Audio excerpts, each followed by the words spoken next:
Sementara itu, pemirsa, Krama Bali kembali menunjukkan kepedulian terhadap pengungsi Gunung Agung dengan menyerahkan dana bakti Gunung Agung kepada pengungsi, khususnya penyandang disabilitas. Kali ini dana bakti Gunung Agung diserahkan kepada putra Niwayan Tunas, Ketut Sumada yang menderita lumpuh. Salah satu tenda di pengungsian desa Les Tejakula Buleleng jadi tempat bernaung Niwayan Tunas dan putranya Ketut Sumada. Niwayan Tunas mengaku berasal dari desa Pengalusan. Dirinya adalah ibu rumah tangga. Sang suami telah lama berpulang. Niwayan Tunas menuturkan putranya Ketut Sumada mengalami lumpuh sejak lahir. Kondisi serupa juga dialami 5 saudaranya yang telah terlebih dahulu berpulang. Ia tidak tahu penyebab kelumpuhan yang dialami putranya.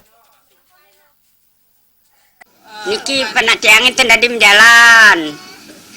Oke, ampun suwe. Nggih, ling keni sinda di jalan pernah tiangi. Tiang nunah bantuan kin bapak. Sirangan obat dan tiang nyidang.